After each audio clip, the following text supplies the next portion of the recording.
relatively simple, boohoo rectangle grill. What you should be focusing on is the little pinched dimples on either side of that grill. The skirt follows that silhouette, but then has a little jog in it. Like it went from a hamburger to a hot dog. Like it looks way more sleek. The BMW Z car, the MX-5, and the F-Type, those are the only mid-range sports coupes that I think really stand toe-to-toe aesthetically with this new Proto Z. It's not a game, it's a rich thing.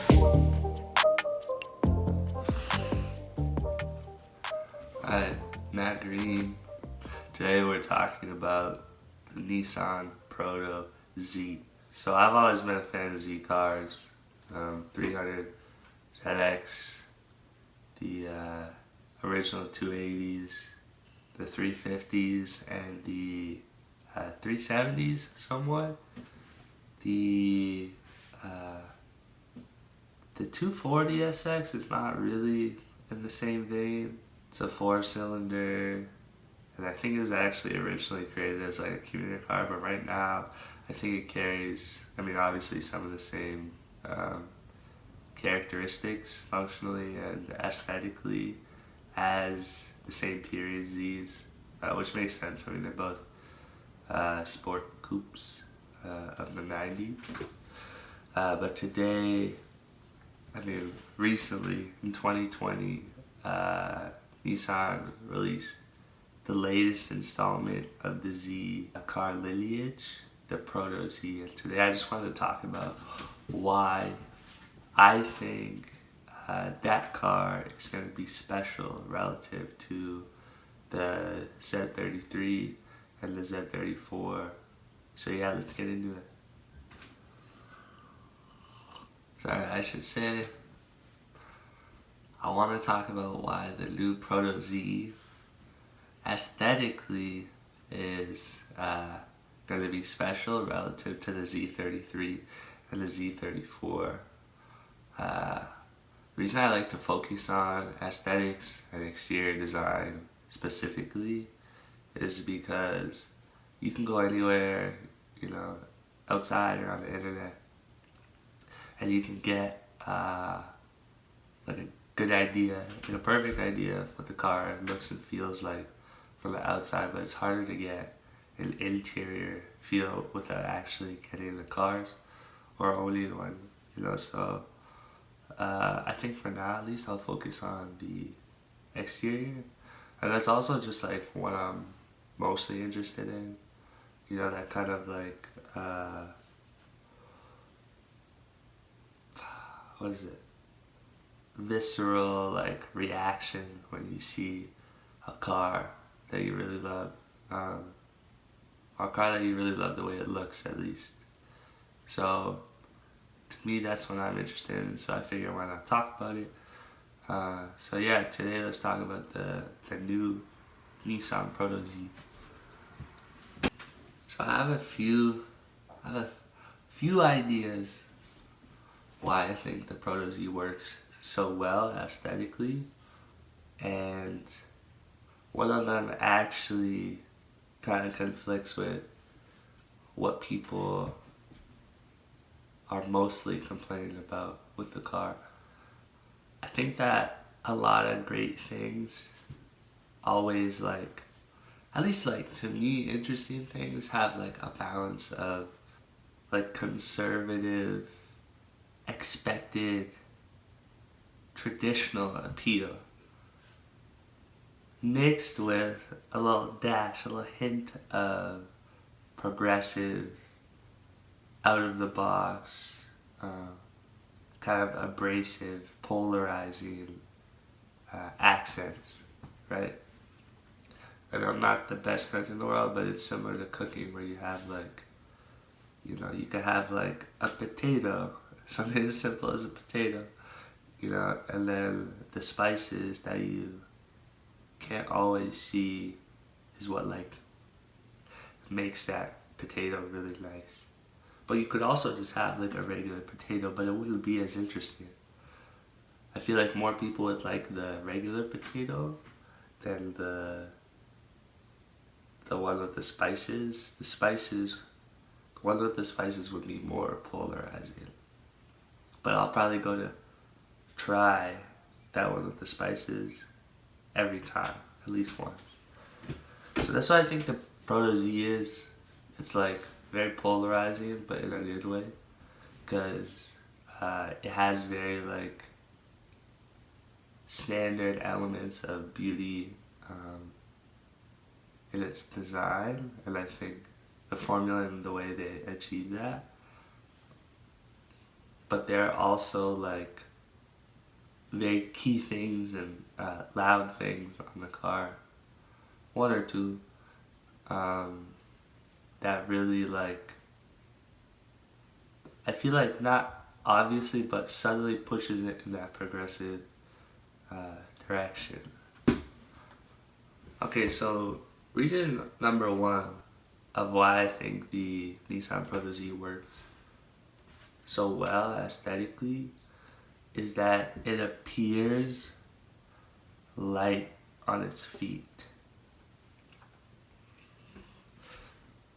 It appears lighter than the Z33 and the Z34.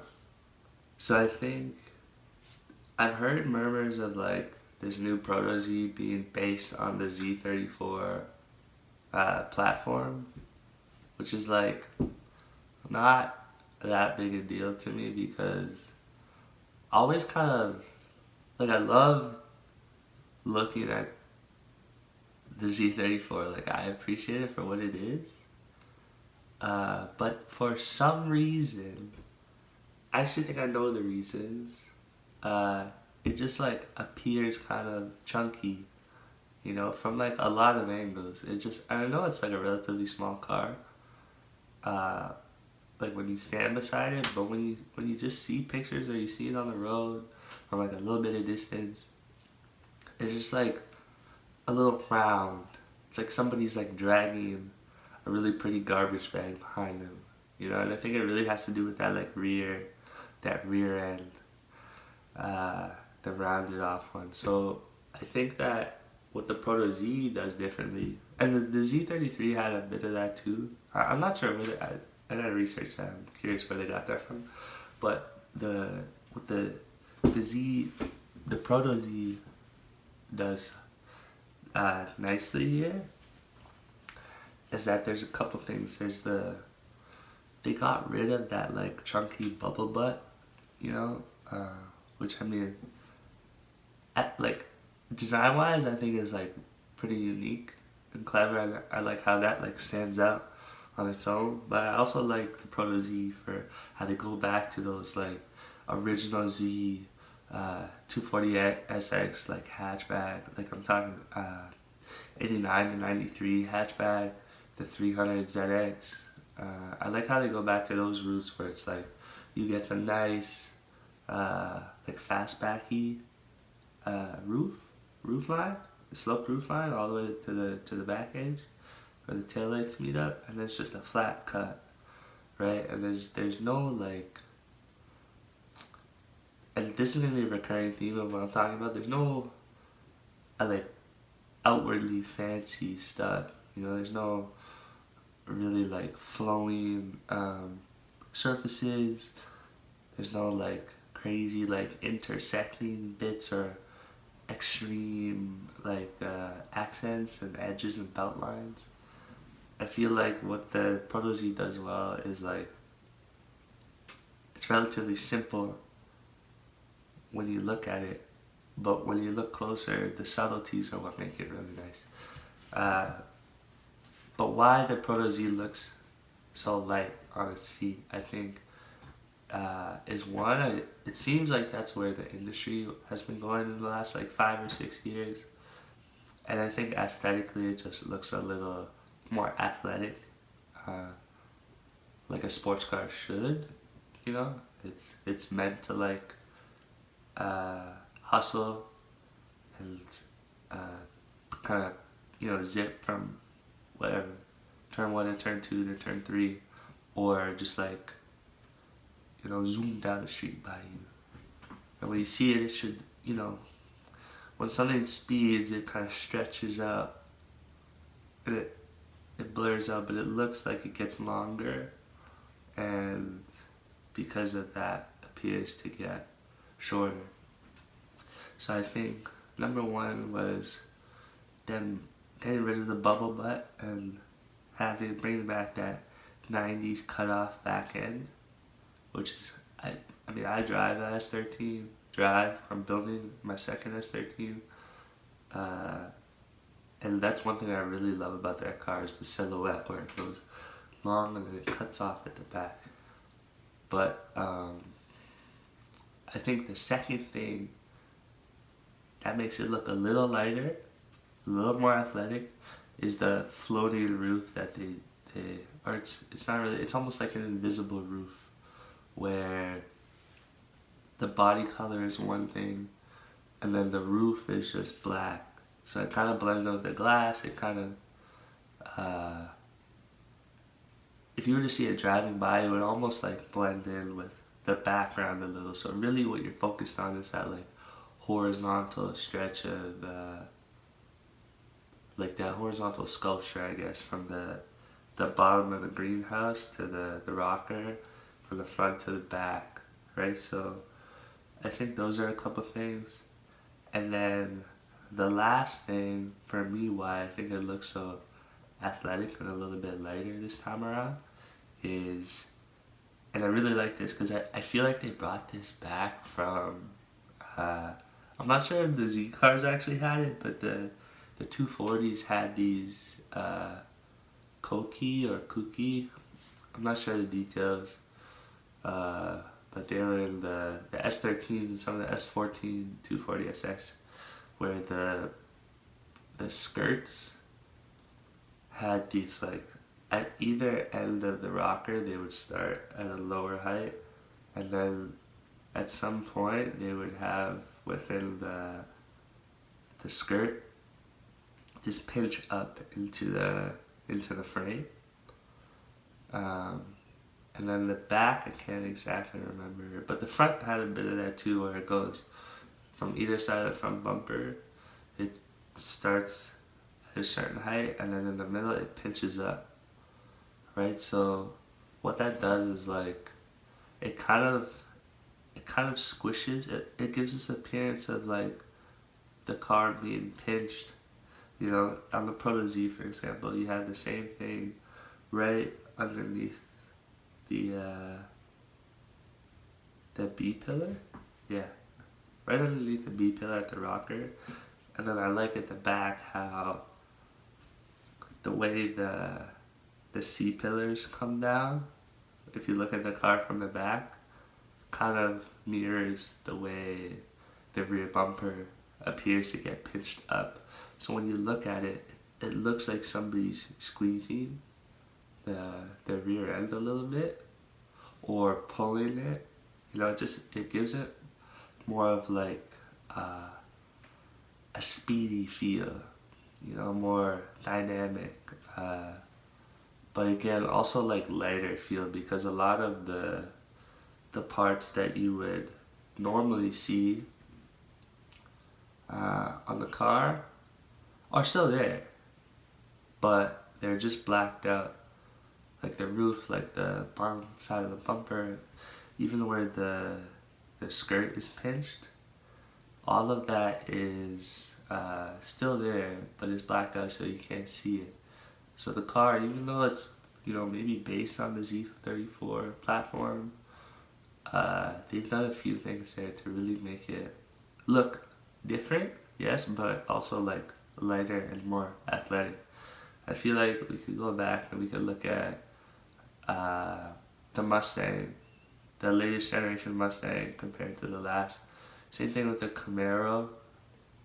But you see these cars, they went through these like, if it feels like a Hot Wheels phase where it's like got big cars, big wheels, skinny greenhouses.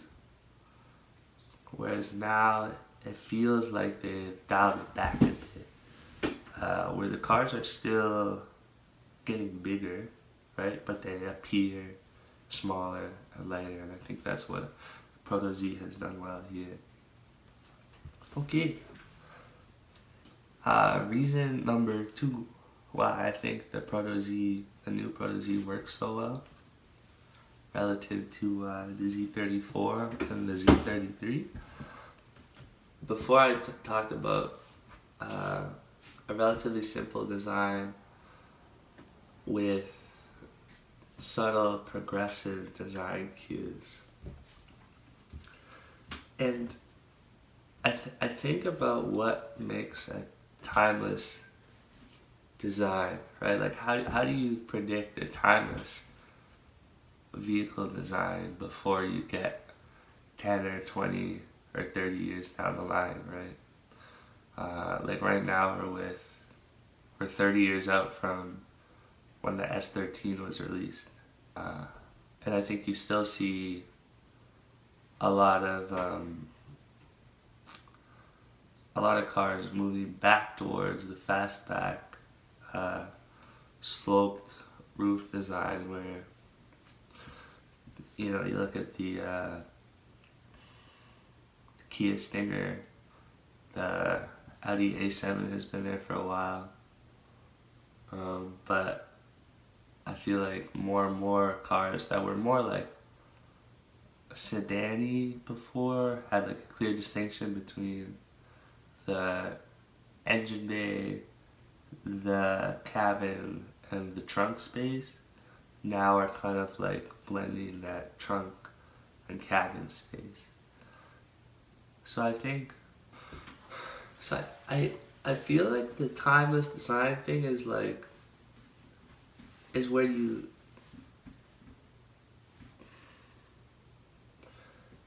take the basically like traditional beauty and design. You take that, and then you just massage it a little, and you sprinkle some innovation in there. And I want to say right now that I think what the Proto Z, or what the design team at Nissan has achieved here, assuming that the production car will stay kind of similar, will end up being a timeless design. And there's some reasons for that. And I mean, the overall thing is the simplicity plus a little bit of progressive design cues. But if we talk about certain things, there's if we go back to the pinch, right? So, I mean, I already talked a handful about this, but it's the fact that it's almost like that raindrop silhouette that we always talk about, we always look at in design school, right? Except it's got a little bit of like ripple in it. So it's like if you take that standard design, what do you call it? Like the ubiquitous, like teardrop shape, and you were to inject a little bit of electricity or sound waves through it, so it vibrated. That's what the Z would get. I think that's how you get the Z, and that's what the new Proto Z is, because it has that teardrop shape, but then it's got a little bit of jiggle in it. And the jiggle comes from, again, the pinched bumper and the sloping roofline and the glass at the back. Also the way the bottom of the greenhouse kind of comes up and then heads back down towards the bumper. The way the skirt follows that silhouette, but then has a little jog in it, and the way it kind of like closes at both ends.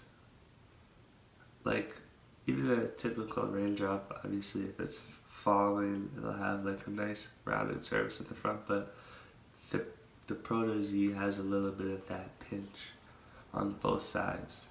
So I think it follows the aesthetic rules and the boundaries that it needs to, and then it just chisels a little bit away here and there, you know, and sprinkles some sauce in there a little bit as well. Chiseled, understated dimples. So this is one of the subtle things that I'm talking about that I kind of even forgot till I was reading my notes right now. But if you look, and this is why I love the front end, despite people like kicking and screaming about it, is because when you look at this thing, let's start at the front, right? So the way I've come to kind of learn about vehicle design is you kind of like, you know, you obviously start with like side views sometimes, right? That's how I feel like most people typically jump into sketching cars. It's like the box and the box with the greenhouse and then the two ugly wheels and then just a crisscross of lines for the wheels. And then you start to get better, you know, fast forward like whatever, like 1,000 hours or something of like sketch time. Almost forgot about my coffee. You start getting like the 3D form in there, right? But the problem is that at that point, a lot of people, or I'll just speak for myself, is you start drawing this flat looking thing with different like features on it, right? So I could draw this Proto Z, you know, but it might look kind of flat if I don't actually look at how these different shapes kind of go together and intersect, right? So even right there, if you look at my knuckles, right, you see that little divot in the middle, then you see, you know, the peaks on either side, and then the dips by the fingertips, right?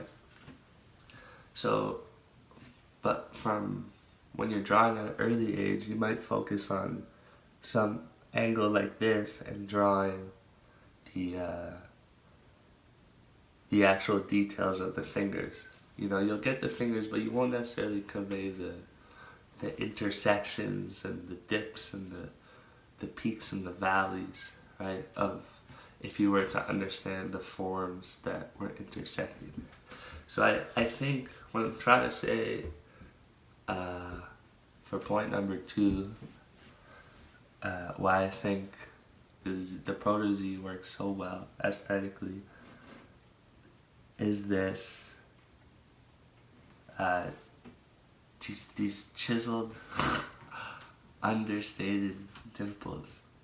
So what I mean by that is mostly like the peaks and the valleys that you only in certain lights and from certain perspectives can you see. So again, if we look at the front end, right, relatively simple, you know, boohoo rectangle grill. I mean, it's not that bad, people. What you should be focusing on is the little pinched dimples on either side of that grill.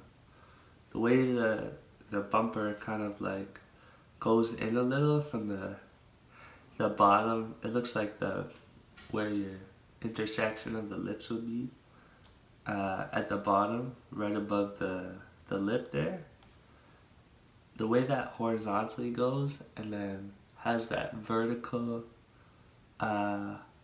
that little vertical spot there. I don't know what it's like, a little crevice. Like you would actually assume that there would be like inlets there for like the brakes or something, right? But I mean, maybe for the prototype they don't necessarily need that yet. But I mean, you just look at it and like, I don't know if it's that it like resembles a human face or like a caricature of the human face. But for some reason, it just works for me. And I like the fact that you can barely notice it. I like the fact that it's understated, but from different angles, it really like sets the character of the car. So from the front, it's not just a mouth and eye, it's a mouth and the surrounding muscles and the eyes, right? So that's, to me, like, those are almost like the ligaments and the muscles and the tendons, in the face, character or visualized within the car.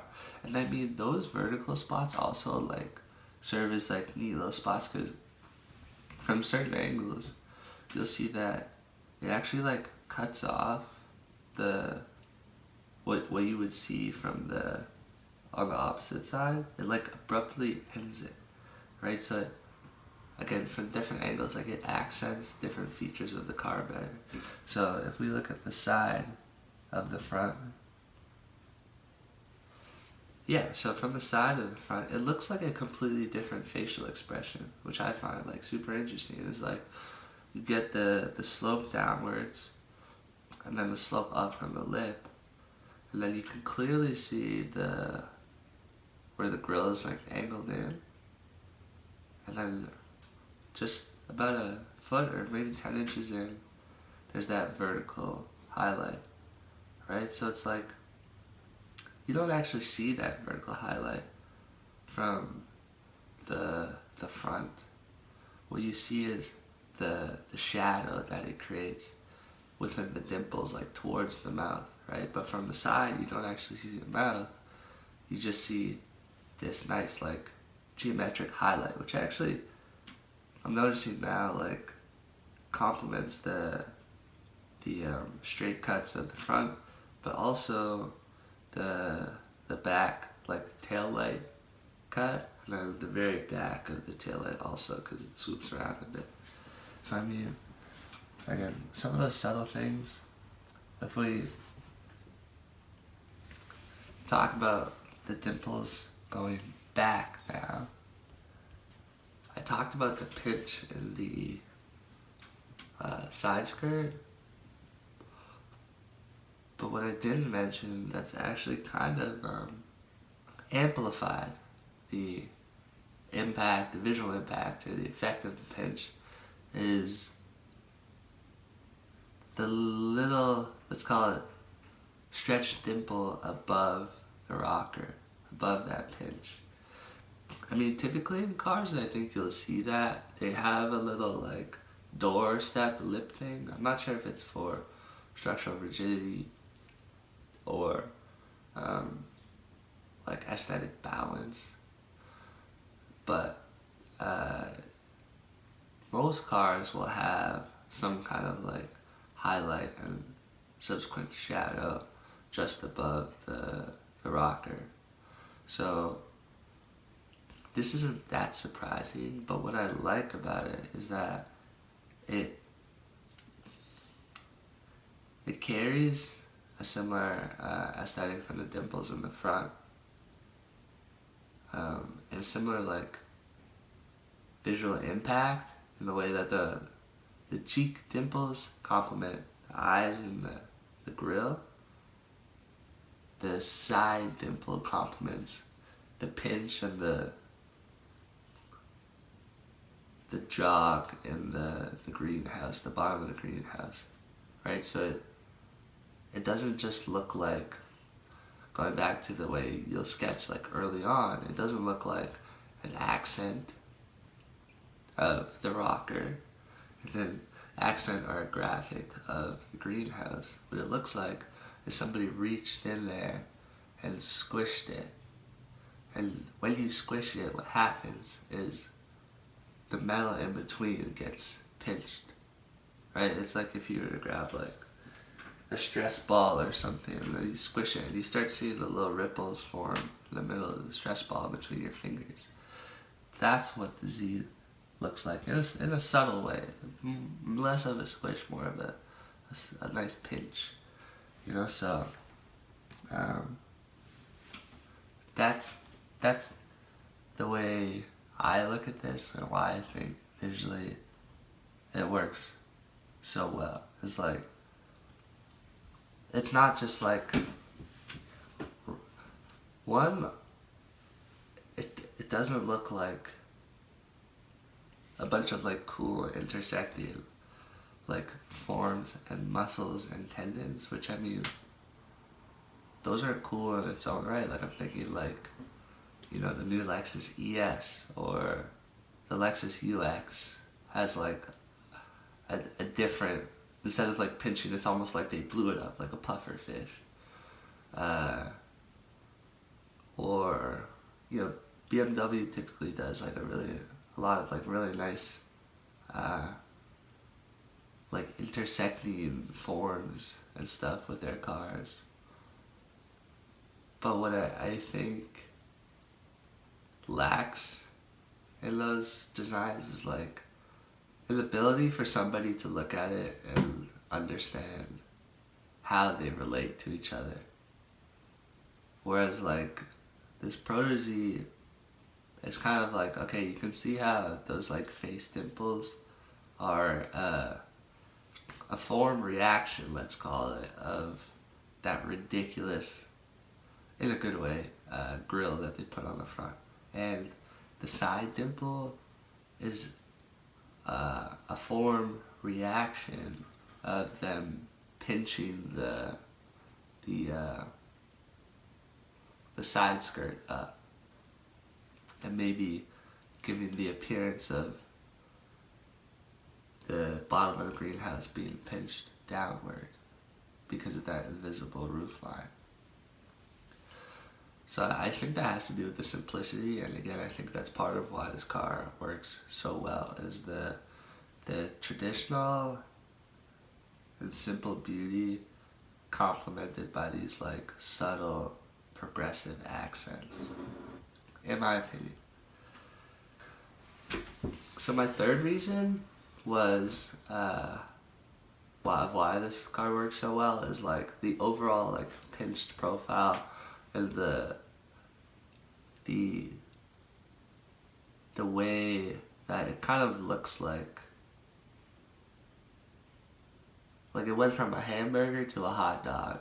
You know, like it looks way more sleek than the previous Zs.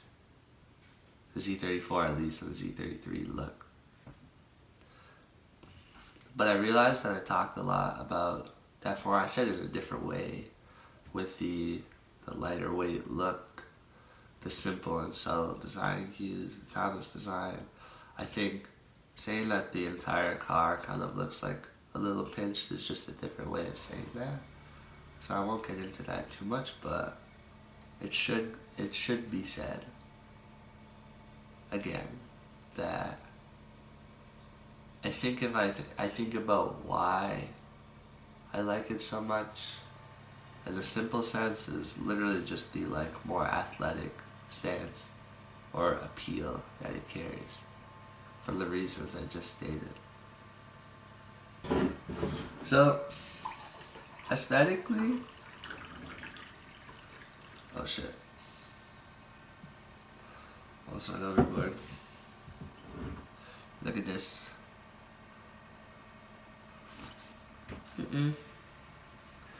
Aesthetically, I give the Proto Z an 8 out of 10.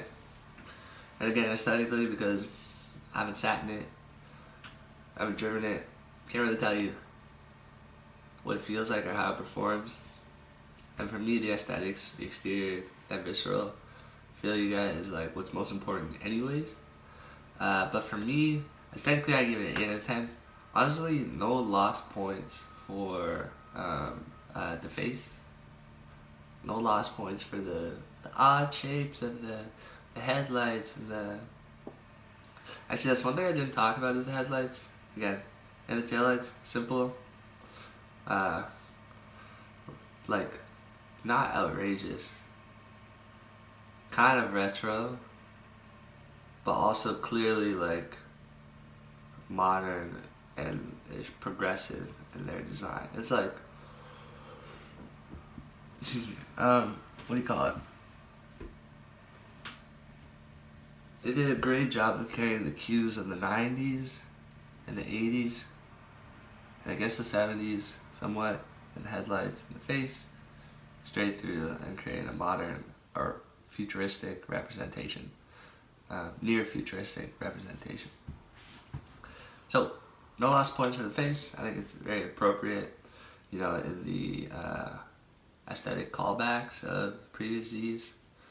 Honestly, even the 240s, if you look at them, 200 SX, 180s, wherever the fuck you're from, a lot of those original Nissans carried like super simple fascias, which, again, I didn't mention, but this allows for a lot of creative exploration.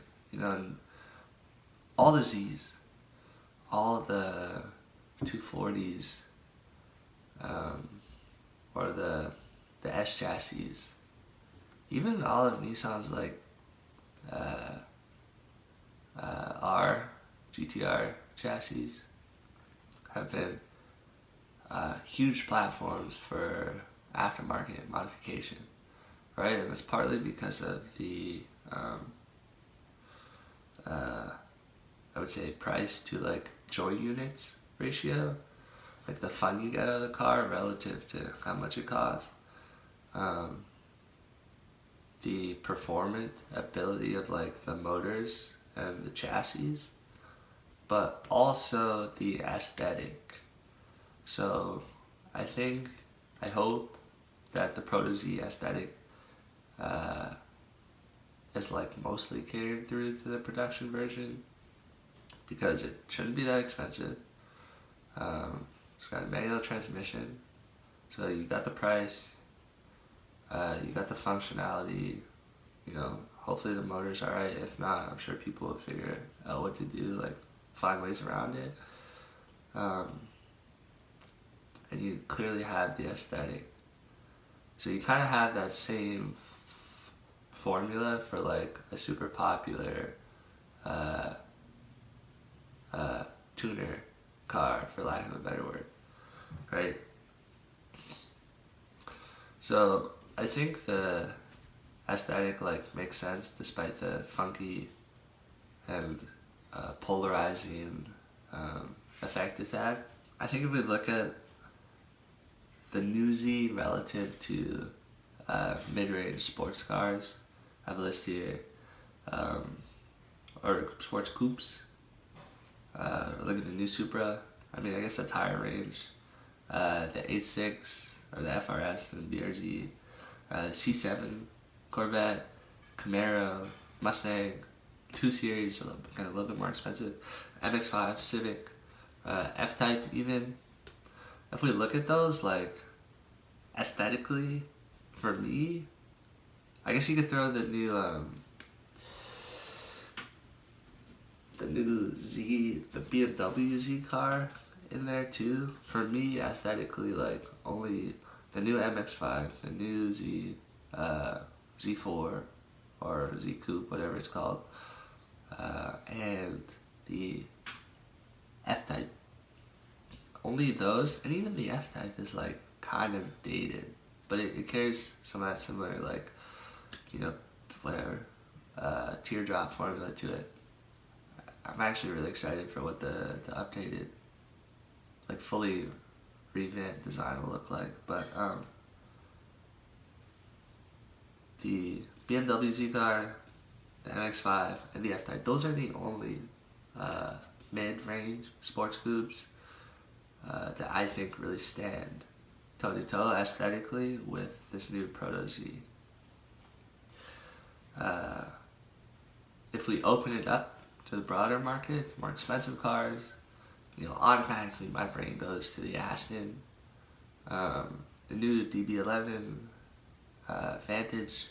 I don't know if they have a new Vanquish, maybe I'm confusing those, but like those are the to me, like the top of at least rear drive, front mount engine. Those are like the prettiest of pretty. I think Ferrari, like, like with the 599 series, I'm not sure what the new ones are called, but like they're like almost there. Even the FF is like super pretty, right? But they're like more progressive, it seems, like a little more awkward in their stance and appeal, like visual appeal. But I would still group them in there. But if we look at the 599, the RCF, if we want to throw that in there, obviously the 911 is in like a class of its own, but in terms of like that like 80 to 200,000 mark, let's say, or whatever, 100 and up. If we were to group those cars in there, I think the Proto Z, also stands within that group. Like it kind of hangs aesthetically. I think you would have to, maybe tweak some things. Obviously one of the simpler things would be the paint, to kind of make it look a little more luxurious and, premium. But I think if you were to go like dark silhouettes, kind of like how Nissan did in those original Proto Z commercials, or before the reveal, if you were to go dark silhouettes on all of them, and then ask a handful of people which they thought was the most beautiful form, I think that the Z would be grouped in there with the new Proto Z would be grouped in there with the new 911, the new Vanquish or DB11, the F-Type, RCF, and some of those new Ferraris as well. So that's that. That's my opinion.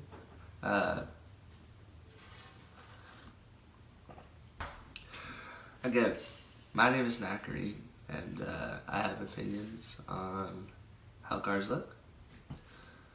Not always completely agreed upon with others, but I mean, to me, that's why I find vehicle design so interesting. I mean, as with a lot of things, it's like, it's just subjective opinion, right? But I like to break it down. I really think about like why these things are appealing to me. So I hoped you found this interesting, maybe entertaining, maybe a little educating, I don't know. But thanks for watching, and we'll see you guys next time.